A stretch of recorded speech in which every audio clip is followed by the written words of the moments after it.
안녕하세요. 김호준입니다. 서울 강남경찰서는 최근 불거진 인터넷 강의업체 댓글 사건에 대한 수사에 착수했다고 합니다. 인강업체들이 조직적 댓글 부대를 운영했다는 건데요. 소송 규모도 수백억에 달합니다. 조직적인 대규모 댓글 부대 하면 원조는 국정원이죠. 지난 대선 좌익효수란 아이디로 밝혀진 것만 3,450여 개의 댓글을 달았던 이 국정원 직원에 대해 검찰은 고발이 접수된 지 무려 2년 4개월이 지나서야 그것도 단 10개의 댓글만 공소사실을 포함했고 법원은 모욕죄만 인정하고 선거 개입은 아니라는 판결을 내렸죠.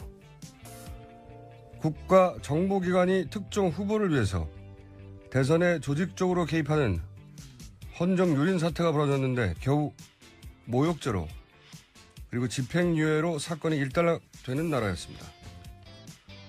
우리나라가 그런 나라였습니다. 다음 정부는 이 국정원 댓글 사건 철저히 재수사해야 합니다. 그리고 만에 하나 이번 대선에서도 그런 일이 단 한 건이라도 벌어진다면 내란죄로 처벌해야 합니다. 김호준 생각이었습니다.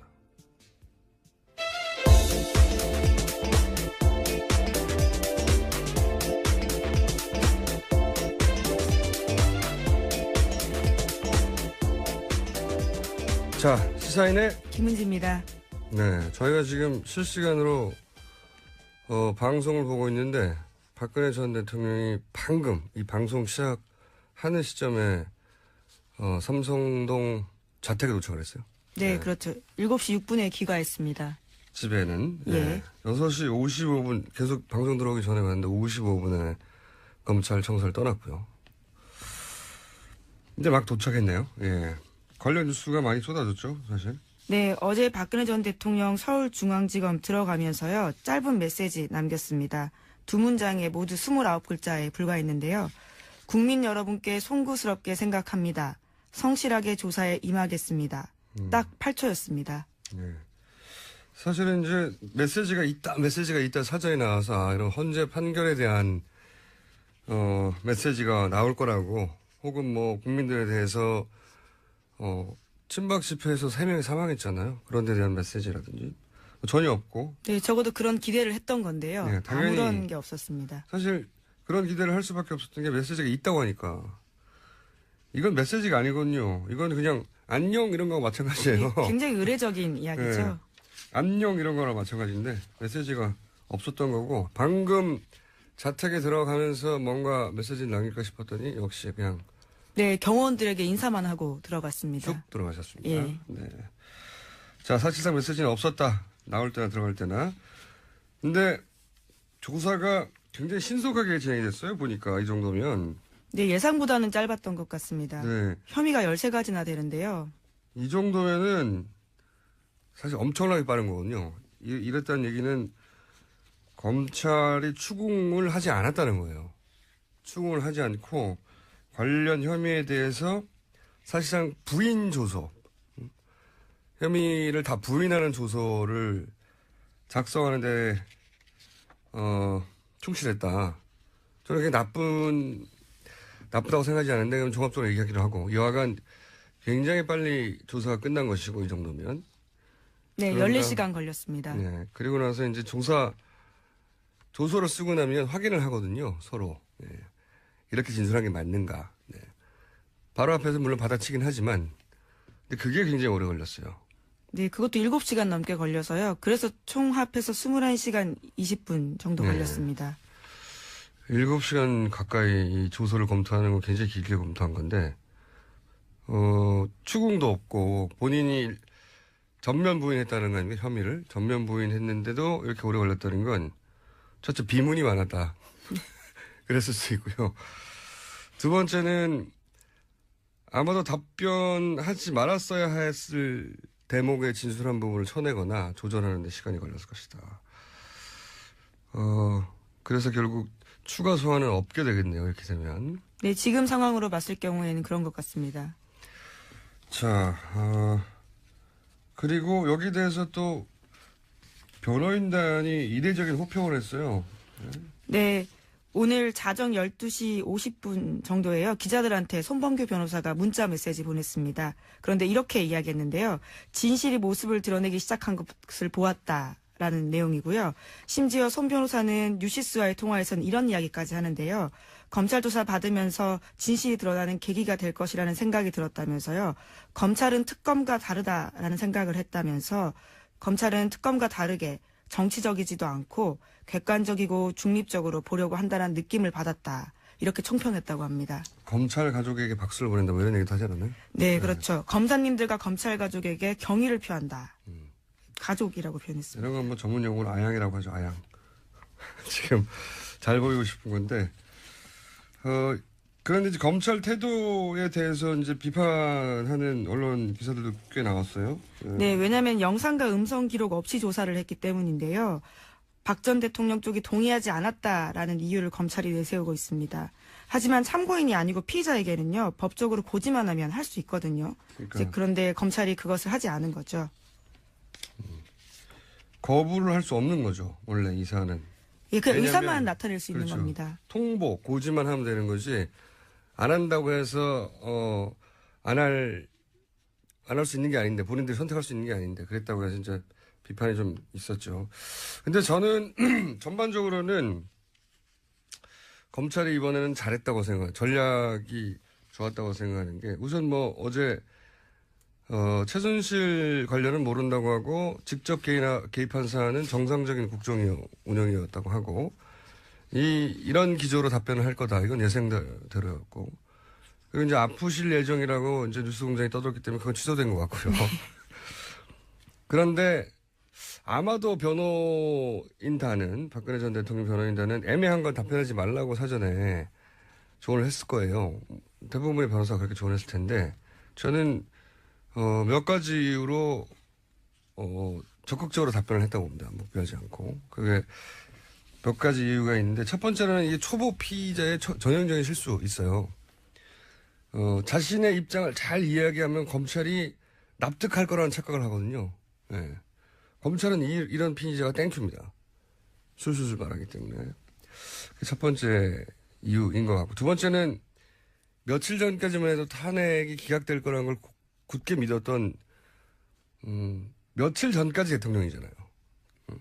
권한 중재긴 했지만 본인은 그렇게 생각 안 했을 테고, 그러니까 민간인 모두의 적응이 안 됐을 거예요. 아직도.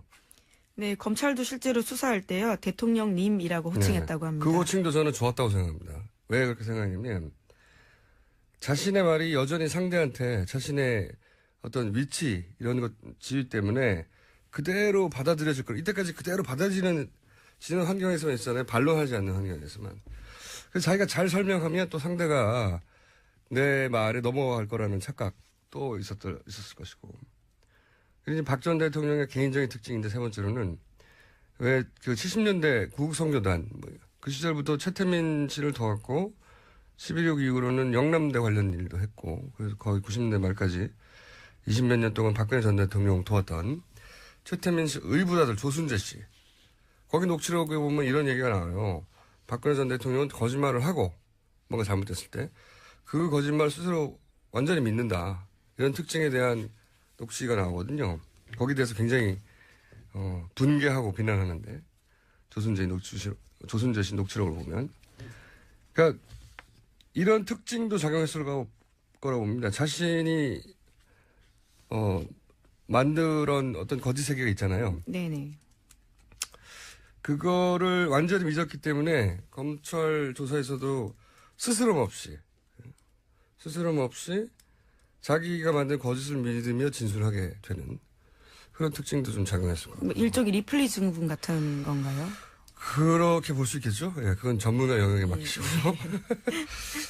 근데 이제 이런 특징에 대해서는 지금으로부터 10년 전에 만들어진, 그리고 20년 이상 박근혜 전 대통령을 가까이서 보좌한 사람의 녹취록에 나오는 내용이에요. 그리고 저는 이제 검찰이 영상 촬영 안 한 부분, 그래서 검찰 봐준 거 아니냐, 지나치게 한 비판도 있는데, 저는 이거는 검찰이 전술적, 전략적 선택을 한 거라고 봐요. 뭐냐면, 영상 촬영을 하면 답변에 소극적일 수도 있어요. 그렇죠? 그러니까 촬영하지 않기 원한다는 변호인 말에 검찰이 그렇다면 안 하겠다고 굳이 그럴 필요도 없는데도 안 하겠다고 하는 태도에 이 박근혜 전 대통령 측이 검찰이 자기들 말을 들어준다. 잘. 뭔가 편안한 분위기를 만들었다. 우호적인 분위기다. 봐준다. 건가요? 이런 인상을 받아 더 자신 있게 말을 했을 수도 있어요. 네. 뭐 영상 촬영을 하지 않으면 나중에 뭐 법정에서 진술 번복할 때 문제가 된다고 하는데 근데 그 경우는 자기 혐의를 인정했다가 법정에서 안 하는 경우잖아요. 지금 뭐 전면 부인하니까 진술을 번복하면 혐의를 인정하는 거잖아요. 그건 사례가 안 되는 거니까 그건 걱정할 필요가 없고. 그리고 저는 이 박근혜 전 대통령 변호인단 전략 전체적으로 보면 헌재 때와는 180도 바뀌었거든요. 사실. 이게 여실히 드러나는 게 뭐냐면 검찰이 영상 촬영을 하기를 원하느냐 이렇게 물었어요. 그랬더니 뭐 사실 이건 피의자 동의 사항이 아니잖아요. 좀 전에 얘기했지만 고지만 하면 되는데 근데 박근혜 전 대통령 측이 싫다고 했단 말이죠. 그래서 안 했는데 그때 변호인 측이 선택한 단어가 부동의예요. 부동의. 보통 그냥 우린 거부했다 이렇게 말하면 되잖아요. 그런데 굳이 이 부동의라고 법률적인 용어를 선택한 이유가 저는 뭐라고 보냐면 거부권이 자기한테 없는데 거부했다는 표현을 쓰면 사람들이 아직도 자기들이 갑인 줄 안다고 그런 비난을 하거나 여론이 만들어질까 봐 일부러 이런 단어를 선택한 거거든요. 태도가 바뀐 거예요. 완전히. 이 단어 선택에서 볼 수 있습니다. 헌재 때와는 다르게 부정적 여론에 굉장히 민감한 거죠. 그리고 가능하면 그런 욕을 먹지 않으려고 하는 것이고 그래서 검찰 칭찬도 막 하는 것이고 이런 태도의 변화도 박근혜 대통령한테 가능하면 적극적으로 협조하십시오. 검찰에. 그 협조를 그 협조적인 자세를 취하라고 하는 조언, 사전 조언 변호인단에 그것도 이런 진술 태도 적극적으로 자기 해명을 하는 영향을 미쳤을 거라고 봅니다. 네. 사실 이거는 촬영하는 거 싫어? 물었더니 싫어. 기분 물어온 거하고 마찬가지 정도의 법률적 효과밖에 없는데 어쨌든 검찰은 박근혜 대통령이 적극적으로 자신의 혐의를 부인하는 진술이라도 충분히 받는 것으로. 네, 실제로 그렇게 해명했습니다. 거기에 대한 비판이 있으니까요. 네. 절차상 문제로 실랑이가 생기면 조사가 어렵기 때문에 진술과 답변을 잘 듣는 게 더 중요했다. 이렇게 이야기하고 있거든요. 그러니까 저는 그런 태도들이 종합적으로 이런 결과를 만들어냈는데 그 종합적인 결과가 뭐냐. 제가 보기에는 구속 요건을 거의 100% 갖췄어요, 이제. 그러니까 영장 청구가 결국은 그 의지를 보여주는 것 같습니다.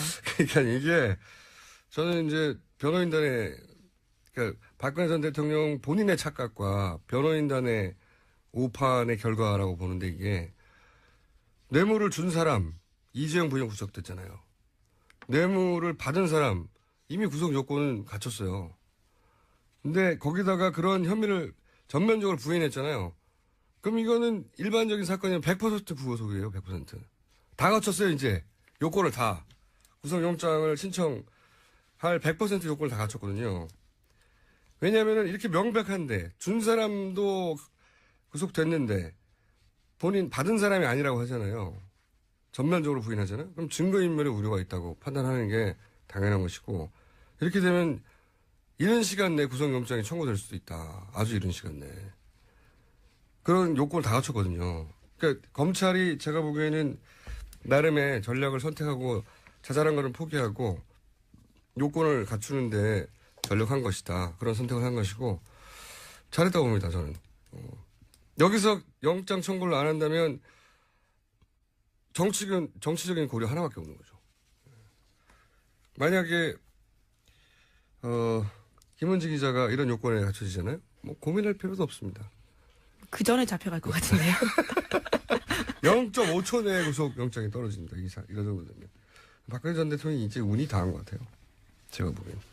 게이트 초기부터 여태까지 고비고비마다 단 한 번도 올바른 선택이 된 적이 없어요. 사실. 첫 번째 인정한다는 기자회견부터 시작해가지고 헌재 판결 대응을 거쳐서 이 검찰 대응까지 본인의 구속을 거의 스스로 도와주는 저는 그렇게 봅니다. 네, 영장 청구 바로미터로 봐야 되겠죠. 영장 청구가 안 되면 이상한 거예요. 이거는 너무 이상한 거예요. 정치적 고려. 대선 기간이나 민감해서. 이거 하나밖에 없어요. 검찰 진짜 고민될 것 같아요. 왜냐면 너무나 완벽한 구성 요건인데, 여기서 우리가 구성 요건을 취함하냐. 자, 박근혜 대통령 조사는 아마도 이게 마지막일 테니까 길게 한번 풀어봤습니다. 자, 다음 뉴스는요? 네, 어제 JTBC가 관련 보도했는데요. 검찰은 지난해 최순실 씨 자택을 압수수색하고 외장하드 확보했다고 합니다.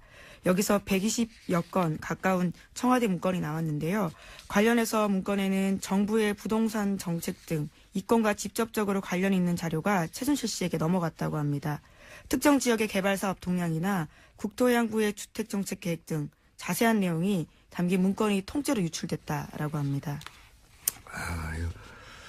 한 2달 전쯤에 였던 것 같은데, 최순실 씨가 실명으로 보유한 부동산 중에 하남 땅 있지 않습니까? 미사리.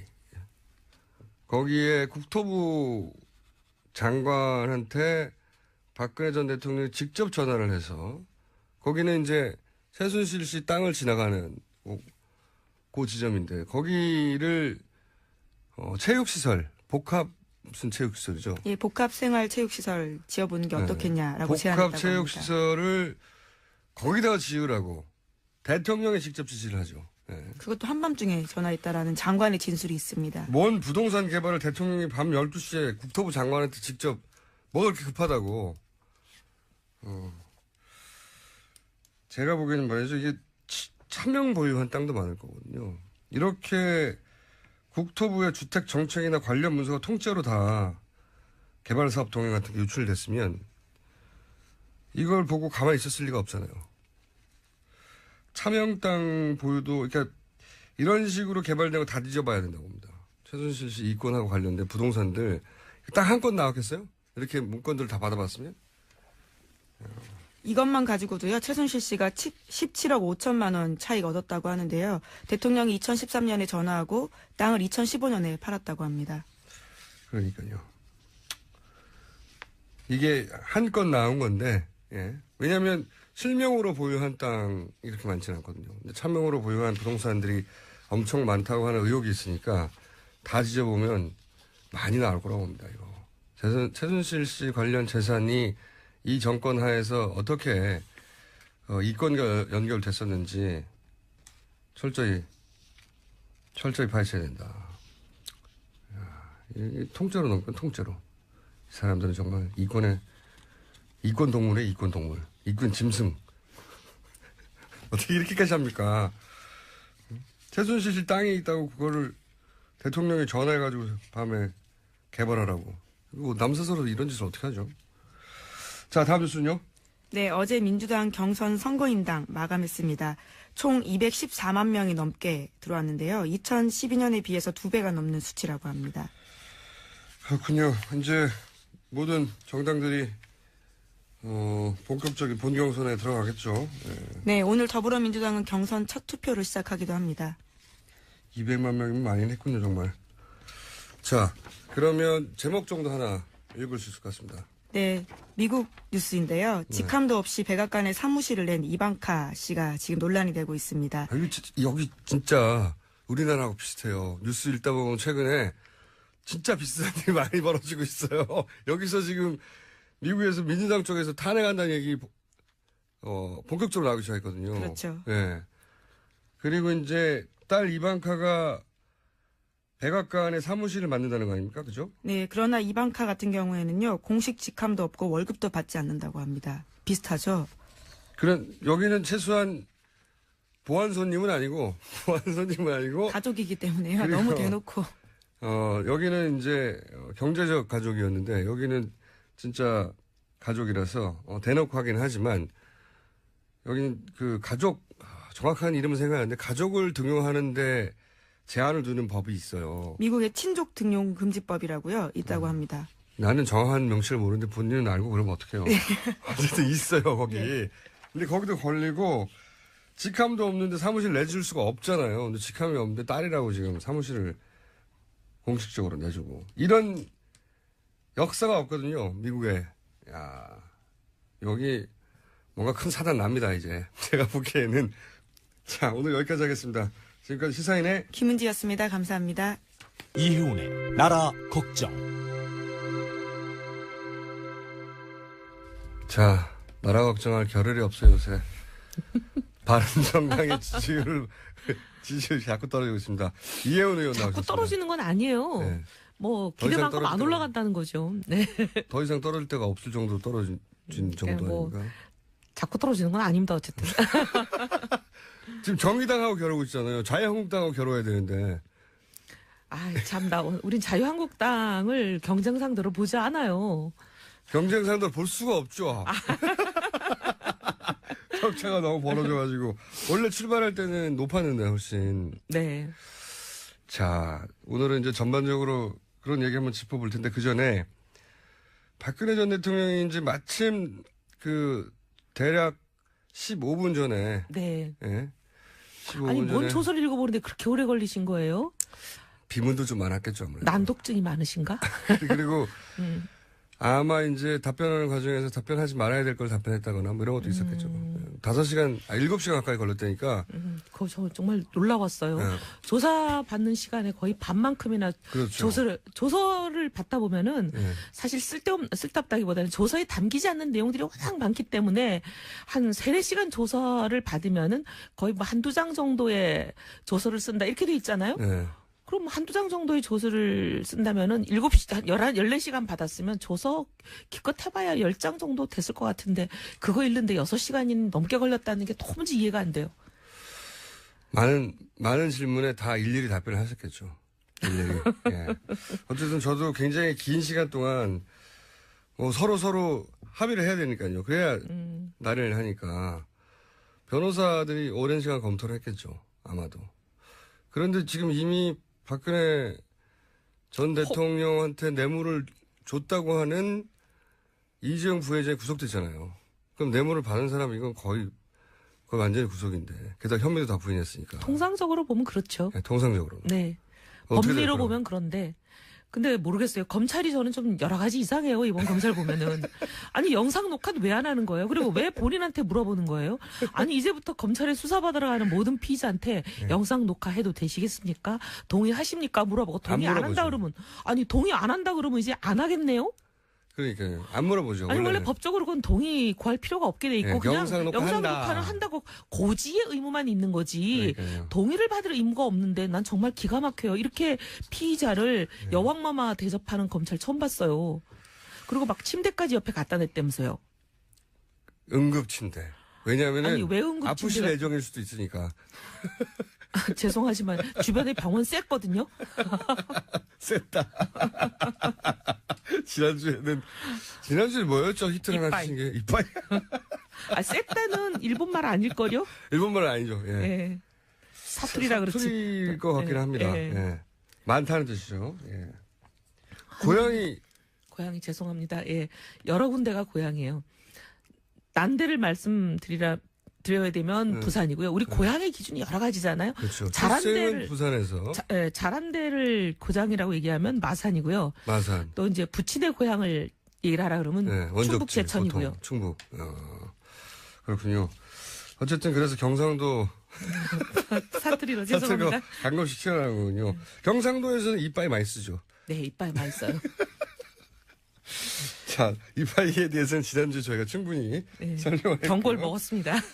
박근혜 전 대통령 이 검찰 대응 관련해서 쭉 보면 그리고 헌재 판결 기다리는 동안 특검을 상대로 뜯어보면 이 유영하 변호사의 역할이 상당히 중요했던 것 같아요. 거의 유영하 변호사가 유일하게 박근혜 대통령한테 접근해서 보고하거나 직접 할 수 있는 게이트 역할을 한 것 같은데 이분의 관계가 어떤 관계길래 이렇게까지 제가 보기에는 박근혜 전 대통령 자체가 낯을 많이 가리는 스타일이잖아요. 네. 그래서 특히 이제 본인의 이거 개인적인 아주 내밀한 얘기를 해야 되는 거잖아요. 네. 그러면 생전 처음 보는 사람, 갑자기 이제 변호사로 선임된 사람, 안녕하세요 하고 명함 주고받으면서 갑자기 제가요 사실 최순실과 이런 얘기 하실 수 있는 분이 아니거든요. 근데 어차피 전면 부인할 건데. 그래도 뭐 그때 일이 어떻게 됐는지 저떻게 됐는지 이런 얘기는 하고 그게 아니라고 강변을 해야 될 거 아니에요. 과거의 관계라는 게 이게 언제부터 어떻게 시작된 거죠? 제가 알기로는 2007년 이명박 박근혜 경선을 할 때 네. 그때 이제 서로 청문회를 한다. 후보에 대한 검증 청문회를 연다. 그러면서 상호 간에 상당한 공격이 있었잖아요. 그렇죠. 그 저쪽은 저쪽대로 우린 우리대로. 여기서는 BBK를 주로 공격했죠. 뭐 여러 가지 이명박 후보도 상당히 많은 그 의혹이 있는 분이었기 때문에 의혹으로는 뒤지지 않죠, 절대. 네. 네. 개수는 뭐 무지하게 많았습니다. 네. 여기는 최태민과의 의혹이 거의 뭐 단일 의혹이지만 깊이가 굉장히 깊었다면 네. 그쪽은 가지수가 어마어마했어요. 그래서 여러 가지 이제 그런 뭐 검증 청문회를 하고 서로 막 공격을 네. 하고 그럴 때 그때 영입된 사람입니까? 영입이 그때 됐던 걸로 저는 알고 있어요. 네. 제가 알기로는. 그래서 그분이 이제 검증팀에 계셨고 아, 검증팀에. 예, 근데 검증 중에서도 친인척 관련한 소위 이제 측근, 친인척, 대통령의 MB의 사적인 관계. 친인척. 네. 아니요. 박근혜 후보의 친인척과 측근. 그래서 소위 이제 박근혜 후보의 아주 내밀한 인적, 사적 인맥에 대한 모든 관계를 맡았었어요. 그러다 보니까 문고리 3인방하고도 가깝고, 그 다음에 이제. 그러다 보니까 최순실의 존재도 그때부터 알고 있었겠네요. 아마 알았을 것 같아요. 네. 이분이 몰랐다는 건 좀 믿지 말이 안 않아요. 되겠군요. 예. 왜냐면 뭐, 모든 그 검증에 대한 방패 역할을 하는 사람이었기 어떤 때문에. 공격이 들어올지를 알고 막아야 되니까. 아니, 그리고 그때 당시 공격이 실제적으로 채태민과 뭐 최순실 온갖 얘기 공격이 그때 있었잖아요. 그렇죠, 그렇죠. 예. 정윤회 특히. 그때는 사실 최순실보단 정윤회 공격이 많았고 최순실 씨는 아주 무시당해가지고 그냥 김치나 담궈주는 아줌마로 돼 있었으니까. 정윤회 씨의 부인 여기까지였죠. 여기까지였고 네. 그리고 뭐 역할은 뭐 머리 올림머리 아주 그 독특한 올림머리 해주시는 분으로 돼 있었죠. 네. 그냥 그러니까 정윤회 씨 내조 역할 아니냐 이런 정도로 여의도에서 바라봤고. 예, 그래서 뭐 정치나 이런 정무적인 기능을 가진 분이라고는 상상을 못하던 시절이니까. 근데 이제 최태민 씨의 딸이라는 거 그리고 저도 사실은 인연이 한 번 있어요. 누구랑? 보니까. 정윤회 씨랑 아니면 아니, 정윤회 씨, 최순실 씨도 그때 있었던 것 같은데. 아, 그래요? 왜냐하면 네. 제가 인터뷰를 한 번 한 적이 있거든요. 탈당했을 때 있잖아요. 박근혜 전 대통령이. 네, 박 의원이랑 네네. 네, 이해창 네네네. 그 총재하고 부딪혀가지고 네네 탈당해서 미래연합으로 나가 있을 당시 때죠. 당연 그때 인터뷰를 한 적이 있거든요. 네네, 그건 유명한 얘기죠. 예. 사무실로 찾아가가지고 예. 사실 이 바닥에서 박근혜 전 대통령하고 2시간 가까이 단독 인터뷰한 사람 없어요. 아니 거기다가 박근혜 대통령이가 첫사랑을 물어본 굉장히 용감한 분 아니셨어요? 첫사랑하고 이상형도 물어보고 막 네네네. 어찌나 당황을 하든지 예. 그런 질문을 안 받아봤으니까. 네. 누구도 그런 거 상상해 보신 분이 없을 거예요. 감히 그런 질문을 할 걸. 아니 뭐 당연하지 않습니까? 본인한테 첫사랑도 있고 본인한테 TV 보다가 이상형 남자도 발견할 수 있잖아요. 네. 근데 그 질문을 얼마나 당황을 하든지. 그래서 제가 근데 한 번 묻고 답을 안 하면 거기 넘어가지 않잖아요. 네. 한 15분 동안 물어봤던 것 같아요. 계속. 그래서 답을 얻어내셨어요? 장동건. 아, 장동건. 당시 답변은 장동건이었습니다. 예. 아, 지금은 이제 송중기로 반한. 그때는 장동건을 굉장히 15분 만에 어렵게. 예. 근데 그때 그 빌딩에 갔을 때 지금 생각해보면 저기 뭡니까. 정윤혜 씨 말고 여자분이 계셨어요? 이분이 누군가 하는 분이 있었는데 지금 생각해보면 최순실 씨였던 그러니까 것 그분이 같아요. 여자분이었어요? 한 분이 있었어요. 그러면 문을 열어주고 하는 분이. 그럼 최순실 씨밖에 없지 않아요? 그런 것 같아요. 예. 지금 생각해보면. 여하간 그런 최순실 씨가 오랫동안 옆에 있었기 때문에 유영아 변호사는 아마도 저는 알았을 거라고 생각해요. 그죠? 예. 네. 그러면서 다른 사람하고는 좀 종류가 다른 유대 관계가 맺을 수 있겠군요. 그랬을 걸로 생각하고 그다음에 그래서 그렇게까지 챙겨주려고 했던 건가요? 아니 그러니까 송파 의뢰 공천 과정을 아시잖아요. 8명이 후보 신청을 했는데 8등 하셨잖아요. 그리고 이제 우리 여의도 연구소에서 한 조사에 의하면 4.2라고 이제 소문이 파다하게 돌았었는데 4.1이라는 건 뭡니까? 4.2% 지지율. 아, 근데 8명 중에 예. 예. 8명 중에 8등이고 8등이고 본인이 받은 지지율이 4.2%라고 그런데? 그렇게 소문이 파다하게 났었죠. 네, 그런데 그랬는데 나머지 7명을 이유를 설명하지 않고 그냥 날려버리고 이 분으로 그냥 단독 결정을 해줬죠. 그 정도의 당에서 애정이었군요. 당시 새누리 당에서. 그 정도로 전폭적인 애정을 네. 하지만 뭐 국회의원은 못 되셨고 당연히 국민들이 선택하지 않죠. 누군지 모르니까요. 그리고 경력도 사실 검찰 경력도 너무 짧아서 검찰 쪽에서 유능하다, 뭐 이름을 날렸다 이런 얘기를 들어본 적은 없어요.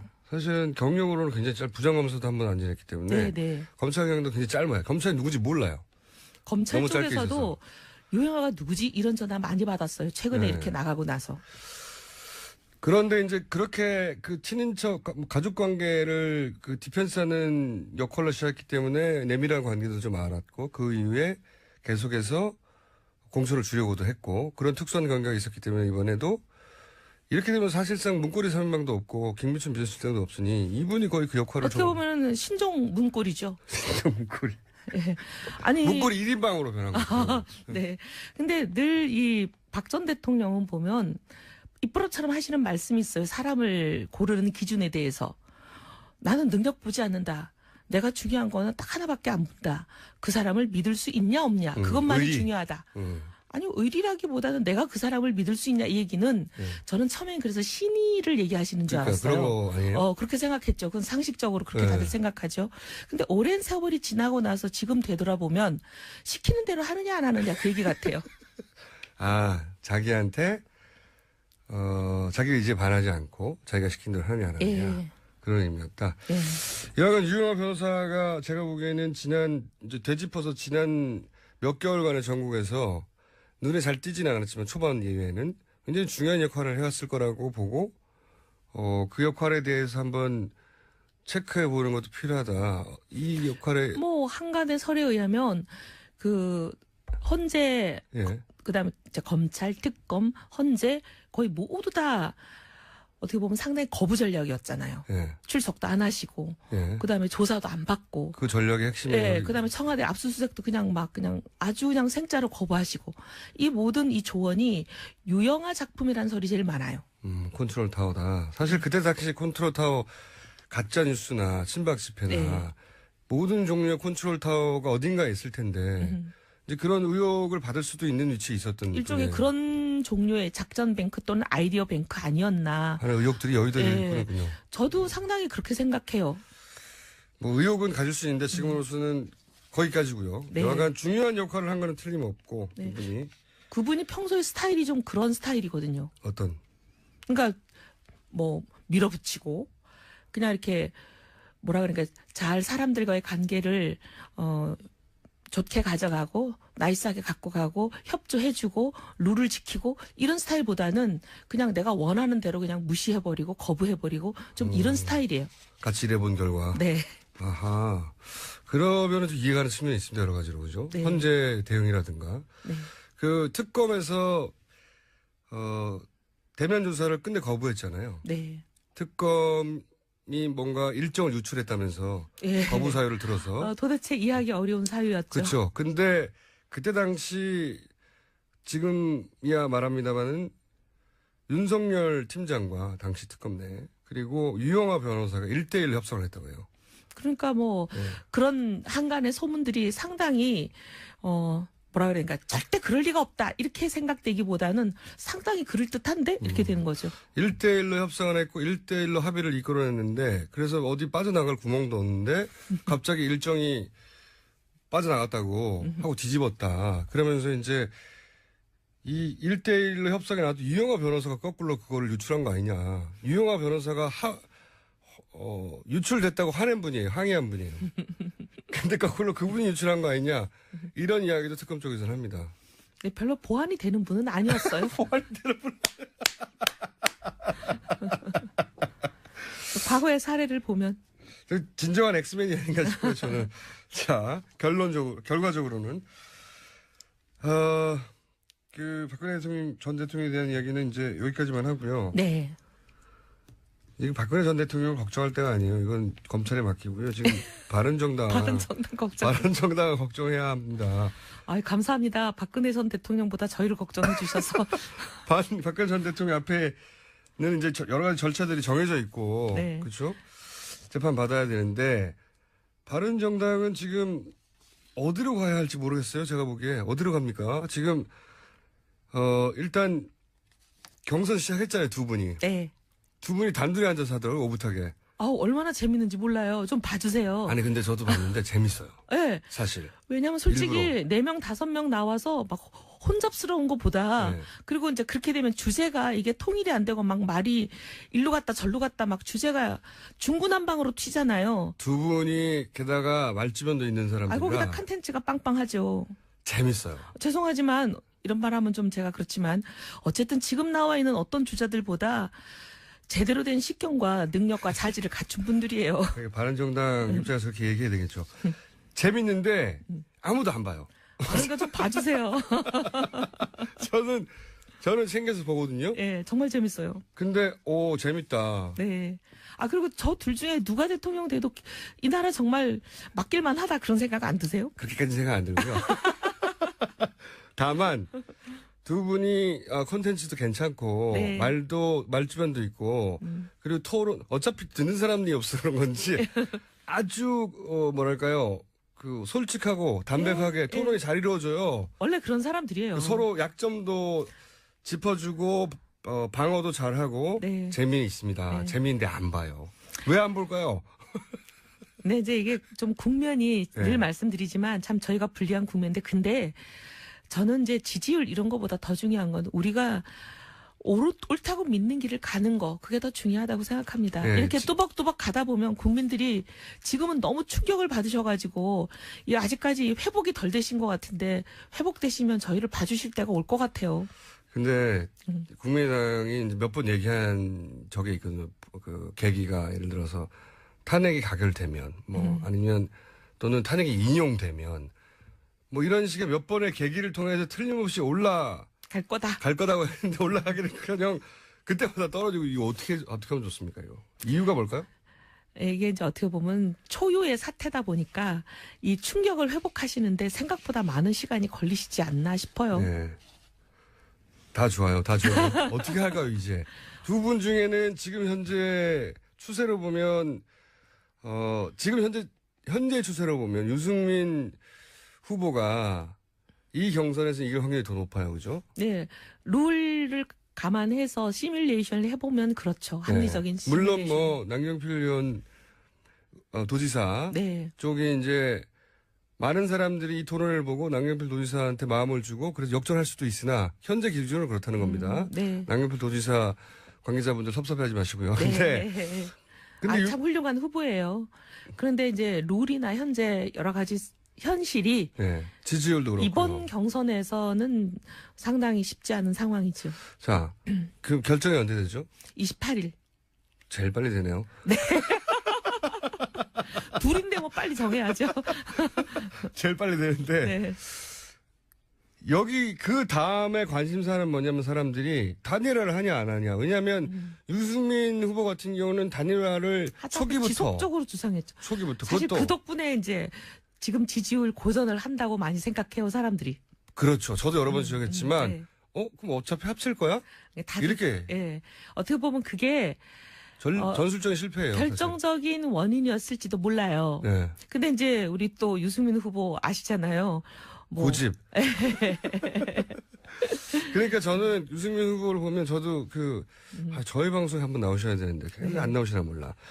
보면은 말도 잘 하시고 그리고 나름의 콘텐츠도 확실하고 그다음에 자기 철학도 분명하고 그리고 정치인한테 꼭 필요한 고집. 정치 꼭 고집 필요하거든요. 고집도 있고 다 좋은데 예를 들어서 뭐 대구 경북에 유권자들을 지나치게 의식한다. 또는 이렇게 대중 정치인으로 이 전략은 자신의 지지를 도움이 안 될 것 같은데 그런 실수를 한다. 이럴 때가 있어요. 좀 계산은 잘 못해요. 네. 대중 정치인에 안 어울릴 면도 있구나 이렇게 생각을 하는데 그래서 지지율을 본인이 까먹은 거예요. 스스로. 남들로부터 공격받아서 빠진 게 아니잖아요. 본인이 이거는 발표를 한 거죠. 본인이 알고 있나요? 본인 때문에 빠졌다는 건? 모르죠. 본인은 좀 생각이 다를지도 몰라요. 이제 본인은 지금 가야 할 길, 근데 이제 불리하더라도 또박또박 간다 이렇게 생각하실 거예요. 지지율이 안 나는 분들 그런 얘기 해요. 갈 길을 뚜벅뚜벅 간다고. 자, 그런데 이게 어떻게 되는 겁니까? 자유한국당과의 그 후보 단일화, 그때는 아마 당연히 바른정당이 더 지지율이 높을 테니까 나중에는. 그때는 그렇게 생각했죠. 그러니까 자유한국당 후보를 그리고 실제로 그 얘기 꺼낼 때는 저희가 높았어요. 그러니까 왜냐하면 탈당하자마자 그 얘기 했으니까. 그 얘기 하자마자 떨어졌어요. 지금은 자유한국당의 후보가 거의 2배 가까이 되는데 이런 얘기를 하셨어요. 그 어떤 후보는 안 되고 근데 어떤 후보가 안 된다는 게 이제 이 탄핵을 인정할 수 없고 헌재에 승복하지 않는 네, 탄핵에 불복하고 그다음에 이 소위 말하는 최순실 사태의 원인 제공을 한 자. 그러면 김진태 후보는 만약에 자유한국당 경선에서 이겨서 후보가 되더라도 자유한국당이 안 한다는 얘기잖아요. 안 되는 거죠. 탄핵 불복이잖아요, 지금까지. 자, 그러면 그분이 또 개가천선을 해서 네. 지금이라도 탄핵에 승복한다 그러고 모든 일을 사죄한다 그러면 또 모르죠. 홍준표 도지사가 만약에 되면 홍준표 도지사하고는 합니까? 지금으로 보면 그분의 결격 사유는 아직까지 없어요. 그러니까 그 기준으로만 보잖아요. 네. 그죠? 탄핵에 관련돼서. 예. 아니 그리고 이제 소위 또 친박 세력이 최순실 사태를 일으키는데 협조하시고 뭐 거기 부역하신 분도 아니에요. 이분은 어차피 개포가 없으니까요. 네, 그리고 오히려 이분은 어떻게 보면 좀 피해자인 측면이 있죠. 그것도 사실이고요. 네. 친방으로부터 외면당하거나 공격당하거나 혹은 최소한 버림받았다라고 말할 수는 있어요. 네. 실제. 불이익을 상당히 받긴 받았죠. 그런데 자 홍준표 도지사하고 그러면 유승민 후보가 되었을 때 가정에서 후보가 단일화를 한다고 치고. 한다고 치면 네. 이제 국민의당과의 단일화도 얘기하잖아요. 네. 그런데 이제 보수 단일화를 먼저 말씀하셨는데 홍준표 도지사하고 단일화를 했어요. 그런데 지금 지지율만 가지고 따지면 홍준표 도지사가 될 확률이 높습니다. 아니요, 그렇지는 않죠. 왜 그래요? 단일화를 할 때는 문재인, 이재명, 안희정 넣어놓고 다 여론조사 하는 게 아닌데 네. 홍준표, 유승민 놓고 여론조사 하는데 네. 왜 홍준표가 높아요? 화를 내고서요. 그 두 가지 질문인데 하나는 홍준표 도지사가 된다면 홍준표 도지사 자유한국당하고 국민의당은 단일하기 어렵거든요. 그 자유한국당의 왜냐하면 이제 국민의당 기반상 그죠? 예, 근데 이제 이렇게 이제 세 명이 쪼르륵 서 있는데 가운데 있는 저희를 빼고 양극단에 있는 둘이 단일화하기는 어렵죠. 그렇긴 한데 이 홍준표 유승민 단일화가 어떤 과정을 통해서는 됐다고 치자고요. 예, 뭐 그건 될지 안 그런데 될지 그럼 모르지만. 자유한국당의 후보하고 국민의당의 후보가 단일화하기는 국민의당 그 지지 기반상 쉽지가 않아요. 이제 호남이 주력 부대다 이런 말씀이신 거죠. 그쪽에서는 당연히. 네. 그러면은 국민의당 쪽에서는 받아들이기 어렵거든요. 그런 문제 하나. 그러면은 두 번째는 그 유승민 후보가 만약에 단일 후보가 됐어요. 단일 후보가. 유승민 후보가 단일 후보가 되려면 유승민 후보에게 단일화의 어떤 방식 유리해야 돼요. 그렇죠?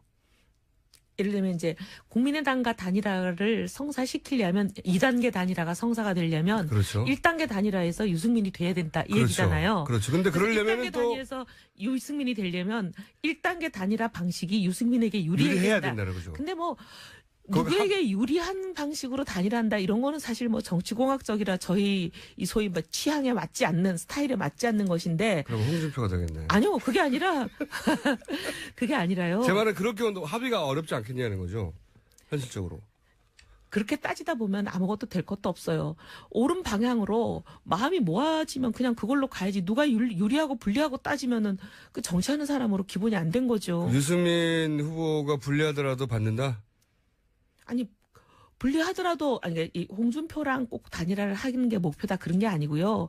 뭐가 됐든 간에 옳은 방향이면 내가 불리하더라도 가야지. 내가 불리하다고 안 가면 그게 뭐하러 정치합니까? 예, 바른정당 그러면 안 되죠. 말은 그러려고 바른정당 나온 게 아닌데. 예, 말은 그렇게 하는데 이제 단일화 협상이 이루어지면 아니 시작되면 그러기도 하고 예. 보세요. 정몽준 노무현 단일화든 뭐든 무슨 단일화든 전 국민을 대상으로 이 둘 중에 누가 좋으냐 이렇게 하는 건데 예. 지금 단일화를 할 때 홍준표 유승민 단일화 여론조사를 하면서 문재인 이재명 안희정 다 놓고 거기다 넣고 물어봅니까? 근데 그 단일화 물어볼 때는 유승민 홍준표 중에 누가 좋으냐 이렇게 물어보죠. 그래서 전 국민을 상대로 할 수도 있고요. 근데 전 국민을 상대로 하는 거는 자유한국당과 바른정당 지지자들만 상대로 할 수도 있고요. 근데 대선이라는 건 본선의 경쟁력을 보는 것이기 때문에 본선에는 자유한국당과 바른정당 사람만 투표하러 나오라고 할 수 있습니까? 그러니까 그렇긴 한데요. 예. 그것만 가지고도 벌써 다툼이 벌어질 거거든요. 아니다. 자유한국당, 바른정당 지지자들만 대상으로 하자. 다툼이 벌어질 수는 있지만 네. 그렇게 주장하는 것 자체가 굉장히 옹색하고 명분이 없죠. 역대 어떤 단이라도 안철수 문재인 단이라도 그랬고 정몽준 노무현 단이라도 그랬고 어떤 단이라든 진영 내에서의 단이라도 자기 진영 계층만 가지고 단일이라 여론조사를 한 적이 없습니다. 단일화 합의 안 될 것 같네요. 말씀하시는 거 들어보니까. 거꾸로 국민의당 후보와 유승민 후보가 단일화를 먼저 시도할 수도 있습니까? 순서를 바꿔서? 뭐 그렇겠죠. 그거야 그럴 수도 뭐 있다. 예, 누구랑 먼저 한다 그런 걸 정해놓고 정해놓지는 할 않다. 필요도 없지 않겠습니까? 그렇지만 제가 말씀드렸다시피 자유한국당 후보 단일화를 먼저 하면 국민의당 쪽에서 받아들이기 쉽지 않을 것이고 유승민 후보가 되면은 왜 안 받아들이겠어요? 그러니까 유승민 후보가 되기가 쉽지 않다고 이제 저는 보는 것이고 아유 현실적으로 걱정도 많으셔요. 만약에 국민의당과 단일화를 시도하면 그것도 네. 역시 음. 그 여론조사 일반 여론조사로 가지고 따진다 하더라도 그 경우에는 그러면 저기서는 안철수 후보가 될 공산이 지금으로서 높아 보이는데 안철수 후보가 지지율이 더 많이 나오잖아요. 근데요 보수 후보 집합도는 늘 유승민 의원이 압도적 1위예요. 그러면은 또 그때는 보수 지지층으로만 국한해가지고 아니야 지지층은 그건 보수 후보 집합도는 네, 지지층을 보수를 대상으로만 물어본 게 아니라 네. 후보를 쭉 문재인, 이재명, 안희정을 제외한 사람들을 놓고 전 국민을 대상으로 물어봤을 때예요. 단일화 방식이 어떻게 됐든 단일화가 시도되면 유승민 후보가 여전히 이길 거라고 생각하시는군요. 근데 저는 솔직히 말해서 그 박근혜 대통령 대선 때 거의 뭐 사생 결단을 하고 도왔다가 무지하게 10년 이상 고생을 해본 이후로 어떤 대선 후보도 제가 막 그렇게 나서서 돕고 그러지는 않아요. 그냥 객관적으로 보기에 그렇다는 거지. 발을 빼시는군요. 아니 발을 빼는 건 아니고요. 솔직히 말해서 자, 그럼 단일화 문제가 곧 불거질 거 아닙니까? 28일이면. 네. 요거 좀 자세히 얘기해 보죠. 그때. 그렇죠. 예. 네. 자세히 좀 파악해 와주세요. 다음 주면은 아니 파악은 뭐 지금 이상은 더 이상 나올 건 없어요. 근데 이제 다음 주면은 단일화가 본격적으로 얘기가 되겠죠. 왜냐하면 다음 주면은 이미 바른정당 후보는 확정된 후거든요. 그때 다시 결론을 내도록 하겠습니다. 이혜훈 의원이었습니다. 감사합니다. 감사합니다. 김어준입니다. 3부에서 뵙겠습니다. 안녕하세요. 김어준입니다. 서울 강남경찰서는 최근 불거진 인터넷 강의업체 댓글 사건에 대한 수사에 착수했다고 합니다.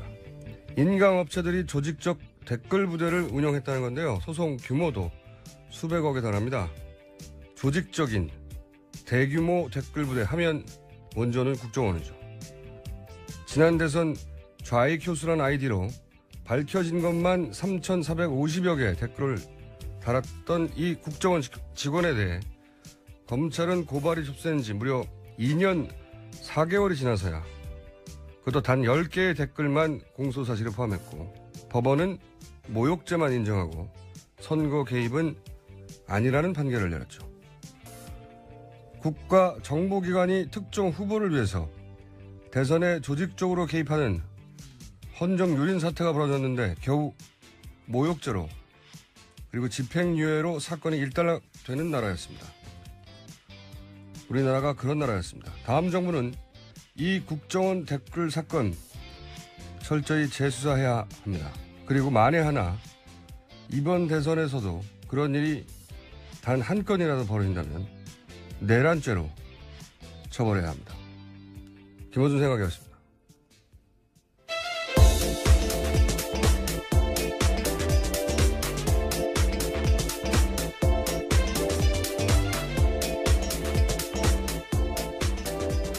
자, 시사인의 김은지입니다. 네, 저희가 지금 실시간으로 방송을 보고 있는데 박근혜 전 대통령이 방금 이 방송 시작하는 시점에 삼성동 자택에 도착을 했어요. 네, 그렇죠. 7시 6분에 귀가했습니다. 집에는 예. 6시 55분 계속 방송 들어오기 전에 갔는데 55분에 검찰 청사를 떠났고요. 이제 막 도착했네요. 예. 관련 뉴스가 많이 쏟아졌죠, 사실. 네, 어제 박근혜 전 대통령 서울중앙지검 들어가면서요, 짧은 메시지 남겼습니다. 두 문장에 모두 29글자에 불과했는데요. 국민 여러분께 송구스럽게 생각합니다. 성실하게 조사에 임하겠습니다. 딱 8초였습니다. 예. 사실은 이제 메시지가 있다 사전에 나와서 이런 헌재 판결에 대한 메시지가 나올 거라고 혹은 뭐 국민들에 대해서 검찰이 자기들 말을 들어준다. 잘. 뭔가 편안한 분위기를 만들었다. 우호적인 분위기다. 봐준다. 이런 인상을 받아 더 자신 있게 말을 했을 수도 있어요. 네. 뭐 영상 촬영을 하지 않으면 나중에 뭐 법정에서 진술 번복할 때 문제가 된다고 하는데 근데 그 경우는 자기 혐의를 인정했다가 법정에서 안 하는 경우잖아요. 지금 뭐 전면 부인하니까 진술을 번복하면 혐의를 인정하는 거잖아요. 그건 사례가 안 되는 거니까 그건 걱정할 필요가 없고. 그리고 저는 이 박근혜 전 대통령 변호인단 전략 전체적으로 보면 헌재 때와는 180도 바뀌었거든요. 사실. 이 여실히 드러나는 게 뭐냐면 검찰이 영상 촬영을 하길 원하느냐 이렇게 물었어요. 그랬더니 뭐 사실 이건 피의자 동의 사항이 아니잖아요. 좀 전에 얘기했지만 고지만 하면 되는데 근데 박근혜 전 대통령 측이 싫다고 했단 말이죠. 그래서 안 했는데 그때 변호인 측이 선택한 단어가 부동의예요. 부동의. 보통 그냥 우린 거부했다 이렇게 말하면 되잖아요. 그런데 굳이 이 부동의라고 법률적인 용어를 선택한 이유가 저는 뭐라고 보냐면 거부권이 자기한테 없는데 거부했다는 표현을 쓰면 사람들이 아직도 자기들이 갑인 줄 안다고 그런 비난을 하거나 여론이 만들어질까 봐 일부러 이런 단어를 선택한 거거든요. 태도가 바뀐 거예요. 완전히. 이 단어 선택에서 볼 수 있습니다. 헌재 때와는 다르게 부정적 여론에 굉장히 민감한 거죠. 그리고 가능하면 그런 욕을 먹지 않으려고 하는 것이고 그래서 검찰 칭찬도 막 하는 것이고 이런 태도의 변화도 박근혜 대통령한테 가능하면 적극적으로 협조하십시오. 검찰에. 그 협조를 그 협조적인 자세를 취하라고 하는 조언, 사전 조언 변호인단에 그것도 이런 진술 태도 적극적으로 자기 해명을 하는 영향을 미쳤을 거라고 봅니다. 네. 사실 이거는 촬영하는 거 싫어? 물었더니 싫어. 기분 물어온 거하고 마찬가지 정도의 법률적 효과밖에 없는데 어쨌든 검찰은 박근혜 대통령이 적극적으로 자신의 혐의를 부인하는 진술이라도 충분히 받는 것으로. 네, 실제로 그렇게 해명했습니다. 거기에 대한 비판이 있으니까요. 네. 절차상 문제로 실랑이가 생기면 조사가 어렵기 때문에 진술과 답변을 잘 듣는 게 더 중요했다. 이렇게 이야기하고 있거든요. 그러니까 저는 그런 태도도 진실이 모습을 드러내기 시작한 것을 보았다라는 내용이고요. 심지어 손 변호사는 뉴시스와의 통화에서는 이런 이야기까지 하는데요. 검찰 조사 받으면서 진실이 드러나는 계기가 될 것이라는 생각이 들었다면서요. 검찰은 특검과 다르다라는 생각을 했다면서 검찰은 특검과 다르게 정치적이지도 않고 객관적이고 중립적으로 보려고 한다는 느낌을 받았다. 이렇게 총평했다고 합니다. 검찰 가족에게 박수를 보낸다 뭐 이런 얘기도 하지 않았나요? 네, 그렇죠. 검사님들과 검찰 가족에게 경의를 표한다. 가족이라고 표현했습니다. 이런 건 뭐 전문 용어로 아양이라고 하죠. 아양.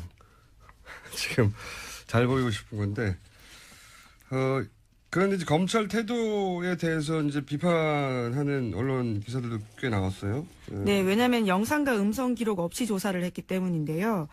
박 전 대통령 쪽이 동의하지 않았다라는 이유를 검찰이 내세우고 있습니다.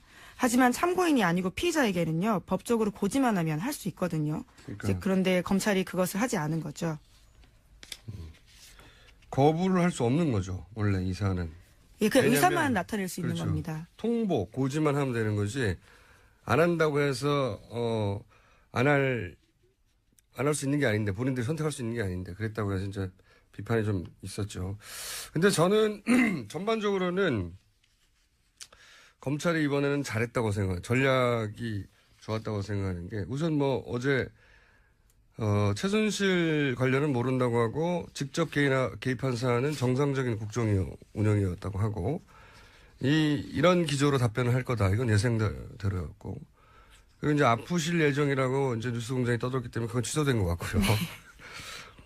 그런데 아마도 변호인단은 박근혜 전 대통령 변호인단은 애매한 건 답변하지 말라고 사전에 조언을 했을 거예요.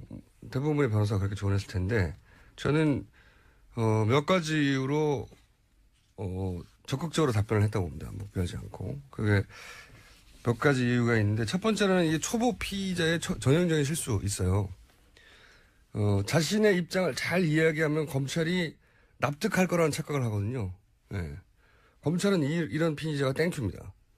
술술술 말하기 때문에. 그게 첫 번째 이유인 것 같고. 두 번째는 며칠 전까지만 해도 탄핵이 기각될 거라는 걸 굳게 믿었던, 며칠 전까지 대통령이잖아요.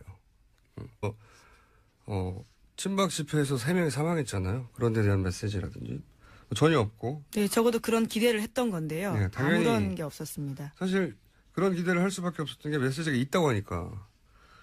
이건 메시지가 아니거든요. 이건 그냥 안녕 이런 거와 마찬가지예요. 네, 굉장히 의례적인 이야기죠. 네.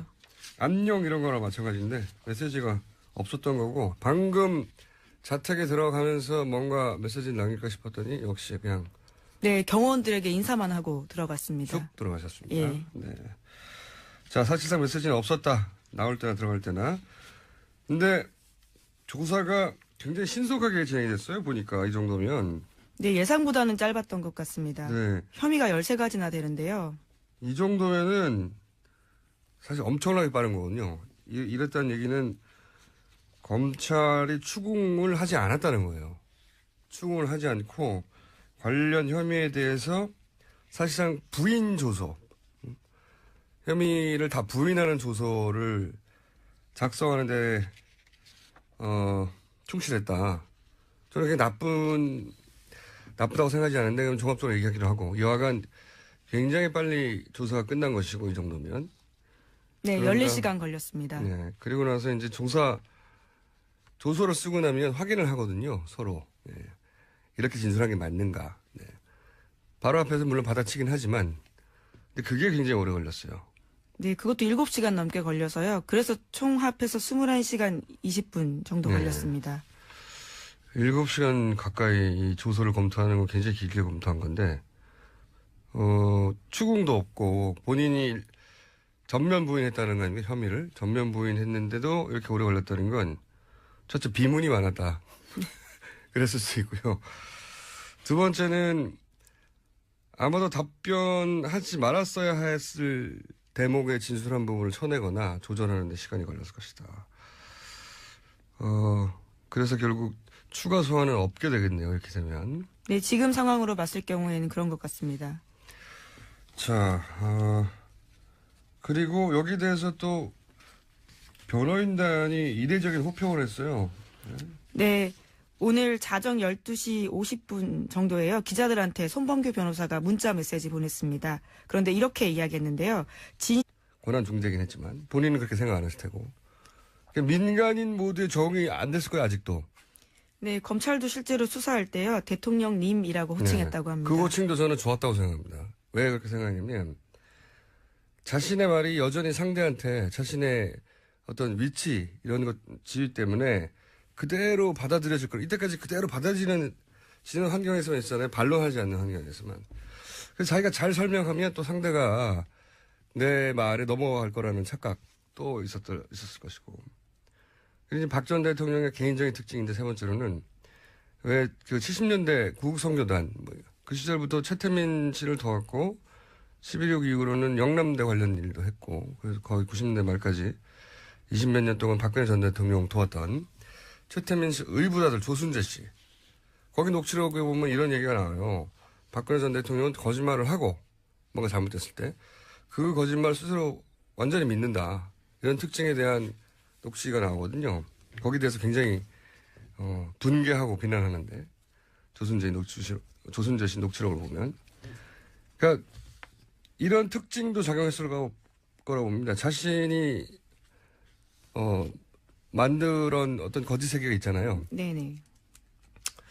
그거를 완전히 믿었기 때문에 검찰 조사에서도 스스럼 없이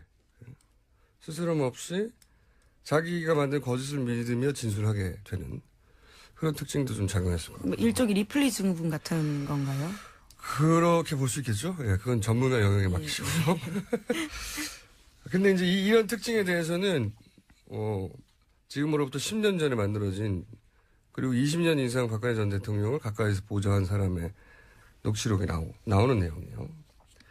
그리고 저는 이제 검찰이 영상 촬영 안 한 부분, 그래서 검찰 봐준 거 아니냐, 지나치게 한 비판도 있는데, 저는 이거는 검찰이, 전술적 전략 선택을 한 거라고 봐요. 뭐냐면 영상 촬영을 하면 답변에 소극적일 수도 있어요. 그렇죠? 그러니까 촬영하지 않기 원한다는 변호인 말에 검찰이 그렇다면 안 하겠다고, 굳이 그럴 필요도 없는데도 안 하겠다고 하는 태도에 이 박근혜 전 대통령 측이